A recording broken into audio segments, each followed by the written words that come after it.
سيقول السفهاء من الناس ما ولاهم عن قبلتهم التي كانوا عليها قل لله المشرق والمغرب يهدي من يشاء إلى صراط مستقيم قل لله المشرق والمغرب يهدي من يشاء إلى صراط مستقيم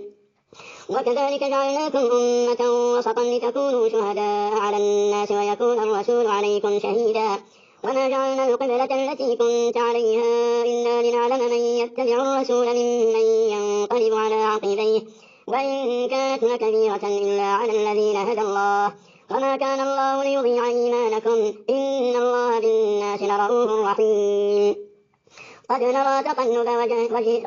تقلب وجهك في السماء فلنولينك قبلة ترضاها فول وجهك شطر المسجد الحرام وحيث ما كنتم فولوا وجوهكم شطره وإن الذين أوتوا الكتاب ليعلمون أنه الحق من ربهم وما الله بغافل عما يعملون ولئن أتيت الذين أوتوا الكتاب بكل آية ما تبعوا قبلتك وما أنت بتابع قبلتهم وما بعضهم بتابع قبلة بعض ولئن اتبعت أهواءهم من بعد ما جاءك من العلم إنك إذا لمن الظالمين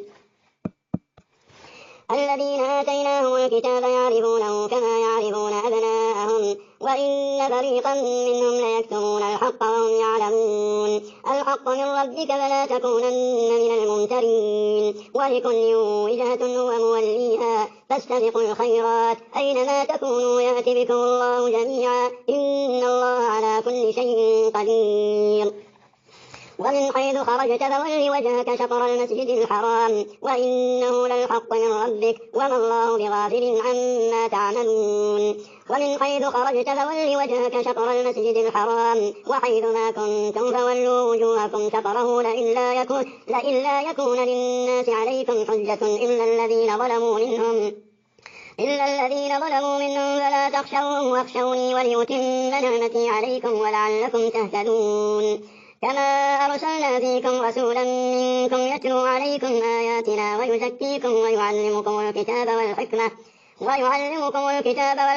ويعلمكم ما لم تكونوا تعلمون فاذكروني أذكركم واشكروا لي ولا تكفرون يا أيها الذين آمنوا استعينوا بالصبر والصلاة إن الله مع الصابرين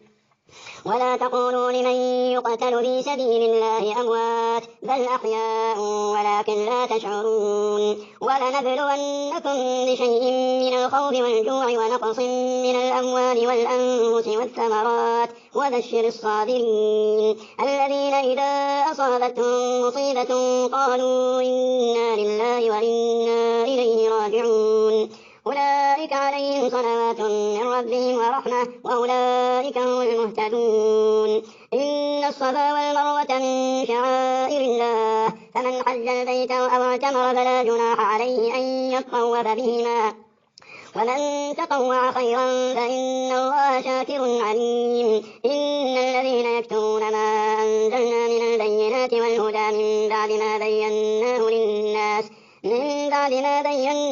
للناس بالكتاب أولئك يلعنهم الله ويلعنهم اللاعنون إلا الذين تابوا وأصلحوا وبينوا فأولئك أتوب عليهم وأنا التواب الرحيم إن الذين كفروا وماتوا وهم كفار أولئك عليهم لعنة الله والملائكة والناس أجمعين خالدين فيها لا يخفف عنهم العذاب ولا هم ينظرون وإلهكم إله واحد لا إله إلا هو الرحمن الرحيم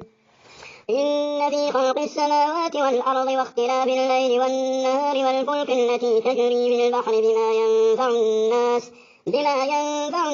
وما أنزل الله من السماء من ماء فأحيا به الأرض بعد موتها وبث فيها من كل دابة وتصريف الرياح والسحاب المسخر بين السماء والأرض لآيات لقوم يعقلون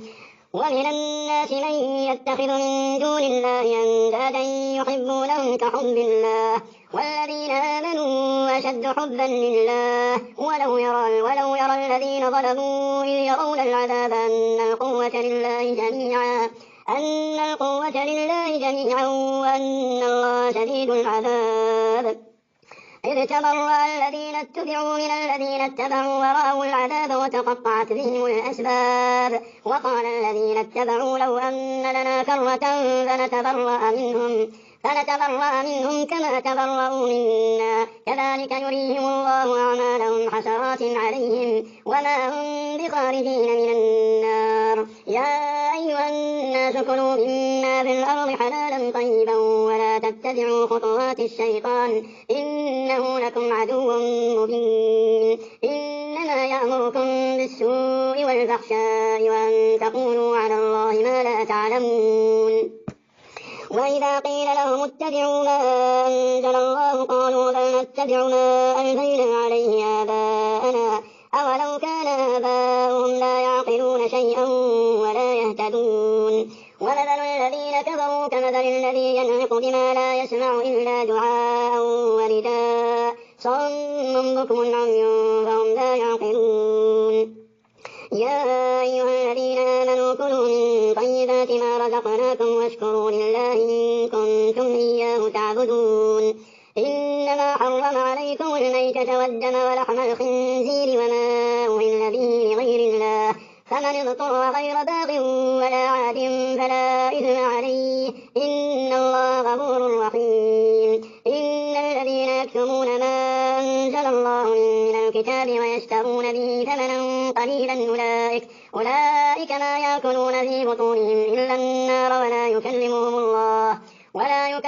الله يوم القيامة ولا يزكيهم ولهم عذاب أليم. أولئك الذين اشتروا الضلالة بالهدى والعذاب بالمغفرة فما أصبرهم على النار ذلك بأن الله نزل الكتاب بالحق وإن الذين اختلفوا في الكتاب لفي شقاق بعيد. ليس البر أن تولوا وجوهكم قبل المشرق والمغرب ولكن البر من آمن بالله واليوم الآخر والملائكة والكتاب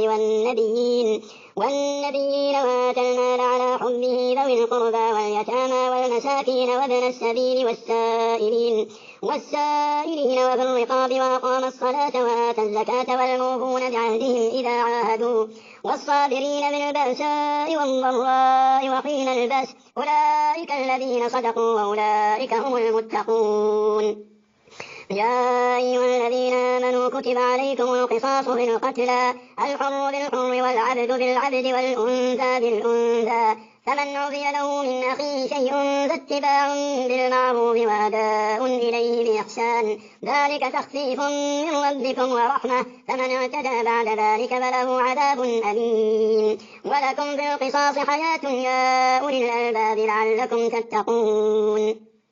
كتب عليكم إذا حضر أحدكم الموت إن ترك خيرا الوصية للوالدين والأقربين بالمعروف حقا على المتقين فمن بدله بعدما سمعه فإنما إثمه على الذين يبدلونه إن الله سميع عليم. فمن خاف من موص جنفا أو إثما فأصلح بينهم فلا إثم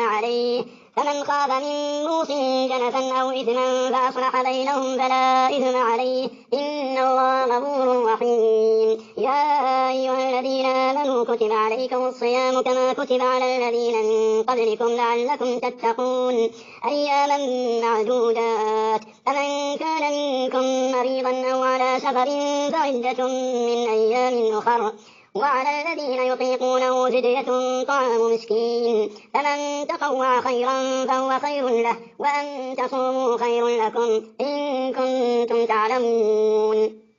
شهر رمضان الذي ينزل فيه القرآن هدى للناس وبينات من الهدى والفرقان فمن شهد منكم الشهر فليصمه ومن كان مريضا أو على سفر فعدة من أيام أخر يريد الله بكم اليسر ولا يريد بكم العسر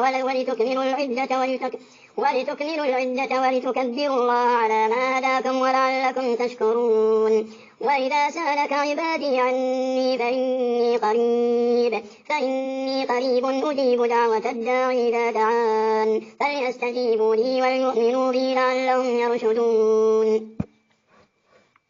أحل لكم ليلة الصيام الرفث إلى نسائكم هن لباس لكم وأنتم لباس لهن علم الله أنكم كنتم تختارون أنفسكم فتاب عليكم وعفى عنكم فالآن باشروهن وابتغوا ما كتب الله لكم وكلوا واشربوا حتى يتبين لكم الخيط الأبيض من الخيط الأسود من الفجر ثم أتموا الصيام إلى الليل ولا تباشروهن وأنتم عاكفون بالمساجد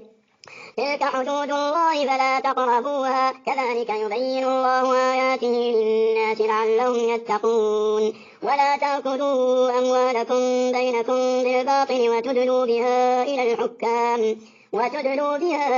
الحكام لتأكلوا فريقا من أموال الناس بالإثم وأنتم تعلمون يسألونك عن الأهلة قل هي مواقيت للناس والحج وليس البر بأن تأتوا البيوت من ظهورها ولكن البر من اتقى وأتوا البيوت من أبوابها واتقوا الله لعلكم تفلحون وقاتلوا في سبيل الله الذين يقاتلونكم ولا تعتدوا إن الله لا يحب المعتدين واقتلوهم حيث ثقفتموهم وأخرجوهم من حيث أخرجوكم والفتنة أشد من القتل ولا تقاتلوهم عند المسجد الحرام حتى يقاتلوكم فيه فإن قاتلوكم فاقتلوهم كذلك جزاء الكافرين فإن انتهوا فإن الله غفور رحيم وقاتلوهم حتى لا تكون فتنة ويكون الدين لله فإن انتهوا فلا عدوان إلا على الظالمين الشهر الحرام بالشهر الحرام والحرمات قصاص فمن اعتدى عليكم فاعتدوا عليه بمثل ما اعتدى عليكم واتقوا الله واعلموا أن الله مع المتقين وأنفقوا في سبيل الله ولا تلقوا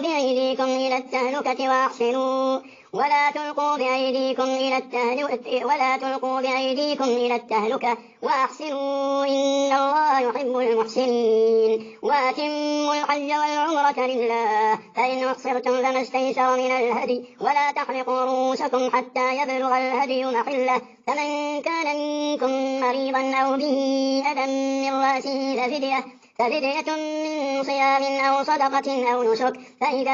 أمنتم فمن تمتع بالعمرة إلى الحج فما استيسر من الهدي فمن لم يجد فصيام 3 أيام في الحج وسبعة إذا رجعتم تلك 10 كاملة ذلك لمن لم يكن أهله حاضر المسجد الحرام واتقوا الله واعلموا أن الله شديد العقاب